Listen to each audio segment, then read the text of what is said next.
narcissistic abuse within a marriage, narcissistic personality disorder, and the traumatic damage that has wreaked havoc in my life. By Sunset Mental Health. Part 1. The Blueprint of Survival and the Externalized Hard Drive. The transition from surviving an abusive environment to rebuilding a life is a profound psychological pivot. When a high-intensity, invalidating relationship ends, the nervous system does not instantly drop out of survival mode.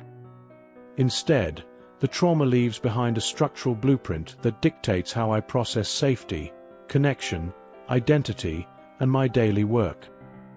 My 3-hour documentary on narcissistic abusive wives functions as more than a collection of media. It is an externalized hard drive for my short-term memory, capturing the definitive structural collapse of an 8-year marriage. By hard-coding raw audio and video clips from that Christmas 2023 conflict alongside clinical psychological analysis, I created an unerasable baseline of reality. It was a necessary mechanism designed to break my own tendency to minimize, excuse, or appease an impossible dynamic.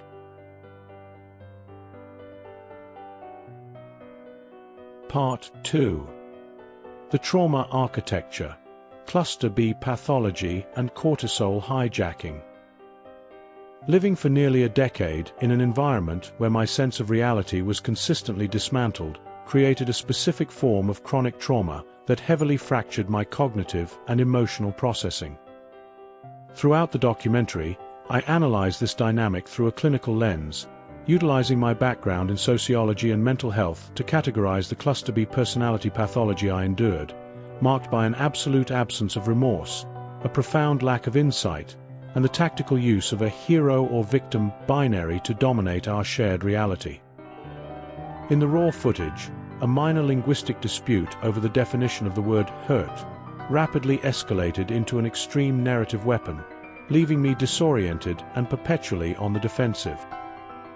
This systematic psychological devaluation directly hijacked my nervous system, flooding my brain with cortisol and creating a severe, short-term memory abduction, where immediate survival and hypervigilance completely overrode mental retention. Walking on eggshells forced my body to remain perpetually turned up. Even now, in a completely safe space, a minor setback or a sudden noise can instantly trigger that old threat response system, tricking my brain into believing the danger is still active. Part 3. The Core Wound, the Compliance Trap and the Fear of Abandonment. The deepest wound left in the wake of this psychological warfare is a crippling fear of not being loved, born from a prolonged erosion of my self-worth. When safety in a marriage becomes entirely conditional upon absolute surrender and compliance, the brain learns to associate personal boundaries with immediate abandonment. This bred a profound internal anxiety that if I am not flawless, if I do not over-deliver, or if I dare to assert my own needs, I will be fundamentally discarded. This fear historically manifested as a driving urge to exhaustively prove my value, whether by writing a 25-page marriage letter to desperately fix what was broken, or by continually sacrificing my own dignity to earn affection. Part 4. The Emotional Mirror, Silence, Sanctuary, and Structural Reclamation. Today, my life represents a massive, intentional step toward safety, yet my new living space acts as an emotional mirror. Moving away from a highly chaotic environment into a peaceful, self-regulated residence in Granville, New York, surrounded by natural environments and the quiet routines of my dogs, is a vital sanctuary. Yet, the sudden contrast of silence can sometimes make the internal echoes of past trauma louder. When the external threat finally disappears, the mind is finally forced to process the pent-up grief, anger, and shock. I am actively reclaiming control through structure. Immersive, hand-on projects, such as constructing a self-sustaining ecosystem in a large aquarium or physically modifying my property boundaries, reflect a deeply therapeutic urge. They fulfill a fundamental need to design predictable, healthy spaces where life can safely flourish without threat, serving as a direct antidote to the absolute unpredictability of my past household. Part 5. Future Prospects, the Counselor's Paradox and Absolute Autonomy. Looking toward my future prospects, my creative and professional pursuits are profoundly intertwined with this healing journey. Sitting at my digital piano or deep diving into the architectural precision of advanced music theory, classical composition, and sheet music notation for my digital brand, Sunset Piano, acts as an active neurological reset. Music offers a beautifully organized universe where harmonic functions follow rules and beauty is completely under my control, forcing my brain out of traumatic loops and back into mindful presence. Concurrently, my professional path carries an intense internal dialogue, a counselor's paradox. Holding a master's degree in clinical mental health counseling means I must carry the frustrating weight of fully understanding the textbook theories of cluster B pathology and trauma bonds, while wrestling with how difficult it was to shield my own heart from them in reality. Yet, it is this exact intersection of lived trauma and clinical insight that transforms my future prospects into something powerful. The documentary itself demonstrates a unique synthesis. I am no longer just a passive participant in a cycle of abuse. I am a professional philosopher, a veteran, and a clinician utilizing my analytical tools to dissect my own history. By channeling this journey into precise musical notation, video production workflows, educational content, and deep individual empathy, my work projects stop being mere tasks. They have become the active, tangible scaffolding of my absolute autonomy. As this chapter of my life ends, the structural mechanics of psychological survival endures. That is why we must look directly at the raw, unfiltered patterns of the dynamic itself. The upcoming preview illustrates exactly how a covert system operates when its boundaries are tested, capturing the precise moment where linguistic manipulation, historical projection, and relational devaluation collide on camera. This footage serves as a stark, clinical case study in cluster B pathology, demonstrating how an unerasable baseline of reality is sometimes the only weapon left to break a victim's tendency to minimize their own abuse. Her body, she said no. She says you hurt her, you hurt her. Okay, I hurt her, Shayla. Okay? Fine. No, this is what you do to us. You've been doing this to us for... Please videotape it, I promise you. You have been abusing us since 2019 and you have not stopped. You decided when you moved us to that house that you didn't have to work. And that house was in foreclosure. Since 2020, the girls and I have been worried about not having a place to live. And the first chance you got, you ensconced and ran your tail over to New York, okay, to make sure you had a safe place to go, while you let me and the girls sit there in an uncertain situation. And I have proof, David. Lori is willing to testify. Maria is willing to testify about what a severe alcoholic you are. Okay. Stop it. You're abusive. You're abusive. You're abusive even now. You can videotape me all you want. This is what she's doing in You can videotape me all you want. And by the way, for the record, I'm also not a pump and dump station. There you go. Get what? All right? Until you're totally in love and committed to them. Once you're hooked, their contempt rears its ugly head slowly, subtly, and progressively.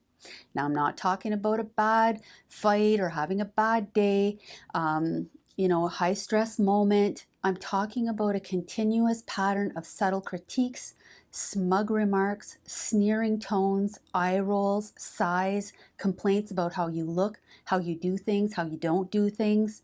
Just every day, they just got to come at you. They just wake up, they have an agenda, and so they're like these psycho robots that never run out of batteries, and every day they just keep coming at you, right? Eventually, it's almost constant complaints and criticism. And as she gets progressively disappointed in you, she's just oozing disdain towards you as you fail to match up with her delusional reality. So it goes without saying that a relationship with an overt or covert narcissist is toxic. But here are 10 of the favorite and frequently used phrases of the female covert narcissist. Number 1, you're just trying to start an argument. I don't want to fight right now. And the translation here is, I got you. I pushed your buttons. Now you're upset and you want to resolve this, but I'm going to deny you that resolution. This puts the narcissist in a dominant position because she can leave you spinning in this negative psychological, unresolved emotional state as long as she wants. So this sentence is often followed up by a long drawn-out silent treatment or stonewalling. And the more you want that resolution, the more anxious and insecure you get, and the more likely you are to take responsibility for whatever went wrong just to get that resolution. You might even start questioning whether they are right and whether you are the problem. For those with narcissistic personality disorder, the silent treatment is used as a tactic to mess with your mind and get you to submit. Here's how it typically works. As soon as you bring up anything, they attack you and quickly get you on the defensive. Now it's not about what you brought up anymore. Now it's about this other thing. So I noticed that anytime she was losing a fight, out of nowhere, she'd just be like, well, that's why you're just going to grow old and be alone. Then I'd lose my The next thing you know, I'm in the kitchen washing dishes for the 9th time in a row. This is what the argument was about. I was so right. What happened? Remember, in the beginning of the relationship, she studied you, mentally and emotionally mapped you out, found out your likes, dislikes. Stop doing this. You see, this is what you I'm do. asking you to stop doing this now. You instigate, David, and then you turn that videotape Instigate? I'm not instigating, You're an Shayla. instigator. You are an instigator. Do you want me to get on my knees and beg you, Shayla? I'm begging you right now. Begging me to do what? To be I want you respectful be of me. I want you to be I don't respect a man who let his wife and 2 kids. So that means you're never going to respect me ever again? You haven't changed. You're the same person. You're the same person. The fact that you told, I'm still stuck on that because it's her body. My sons were raped. Videotape this. My 3 sons were raped by their brother-in-law. And their father did what David just did to Amelia. He sat there and turned around whatever their pain was and made it about him and not about them. That's not true. Yes, Shayla. it is true. It's not true. This is a little girl. You're gaslighting me. You're making me believe something had something happen. Like a spouse won't talk to me, or rage fits, or gaslighting, and then one video or one article led to another, which led to another, and then ding, ding, ding. You found a checklist of toxic behaviors, and the person you are thinking of, or the person you were in the relationship with, they're checking all the boxes. And this was very frightening because now you had become introduced to something that the narcissist never thought you would be introduced to, which is the education and the wisdom on the narcissistic abusive cycle. The cycle goes around and around, and there is one constant in the cycle, and it is the narcissist. It is not you. It is not their friends, their colleagues, their job. It's none of those things. It's one person. Because one person, when you were in the relationship with them, was trying to tear you down. They were trying to pepper you with abuse. They were trying to have you not believe in yourself. They were trying to gaslight you, stonewall you. They were trying to throw rage fits on you. And they were verbally abusing you, mentally abusing you, spiritually abusing you, financially abusing you, at times physically abusing you. And they did not ever think you would figure them out. They did not ever think you would heal. They did not ever think you would be strong enough to put yourself back together. But that is what you are doing, or you have done. That is why you are on the healing path, headed towards the pinnacle of indifference, headed towards indifference, not carrying a grudge, not blaming others, understanding that that relationship is something you had to go through. Now, did you want to go through it? Did you want to experience the toxicity of the narcissistic relationship? Of course you didn't. I didn't either. But it's something you had to go through. You needed to experience that relationship. If not with that person, it would have been with another person coming at you in a different form. Now, having said all of these things, it leads up to there is a day in your life, or there was a day in your life, when all of these behaviors add up, and it is when the relationship comes crumbling down. This is a day that perhaps you figured out finally, oh my gosh, my spouse is a toxic narcissistic person, or this is the day that someone introduced you to a video, or this is the day the narcissist threw one rage fit too many for you and you left, or this is the day, flip it, this is the day you stood up for yourself and put a boundary in place and said, I didn't sign up for this. You're treating me so inappropriately. what is going on here? I can't believe how you're behaving, and this is only getting worse. You would say something like that, and what would happen? The narcissist the next day would have the moving van outside of your house, and they're gone. They've slithered away onto the new supply without giving you closure, without discussions, without anything, because they are incapable of introspection. They don't want to be accountable. They believe everything in their life is the fault of others, and you were a person who was being blamed for most of the poor behavior in the relationship, although it was the narcissist administering the toxicity to you and to other people around you if they were close members of the family, because A, the narcissist could do that, B, you didn't know what you were up against, and C, you were working for the relationship. It's all over the news, and people are watching every single evolution of every choice I made to make this business grow. So you're not going to shame me. Your sister's a bully, she's controlling, and she's racist. I'm already, and I don't have to do it. I'm already ashamed of myself. Out of your sister's back up, mouth, lady. Back up. She told me that she Back up. abused you. I'm thinking it's sexual abuse now, because the way you behave towards your sister, I think she sexually abused you, and I think that's what she was talking about. I didn't want to go to your mom's house and listen to her for 2 hours tell me how badly she abused you. That wasn't why I was going over there for, and yet I sat there for 2 hours while she just kept talking about how she abused you. So you should work it out with your sister, because clearly she did something very terrible to you, and you really need to fix it. It could be incest. That could be the problem, because that's what it seems like to me. Like your sister committed incest against you. That's what it seems like to me. Yep. It doesn't matter. Are you on drugs? Let's go. Come on. Where's it? This is why I'm getting a divorce. Please.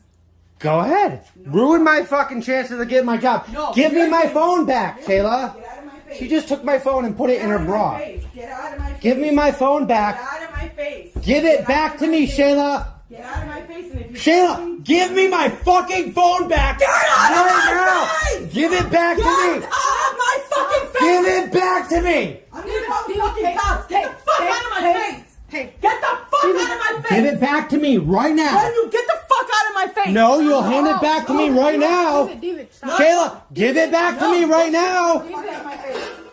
Give it back to me right now, Shayla. Get out of my face. She just snatched it out of my hands. I know, but what did we talk about? Seriously, come on. Come on. Give it back to me. Shayla, I will walk away as soon as you give it back to me. Stop talking. Stop, please. You Stop talking. better. I better stop when I'm listening to you guys. I will give it. No. Give it to me and I walk away. If you touch me, your ass is going to jail. You're going to jail. You're trying to fucking...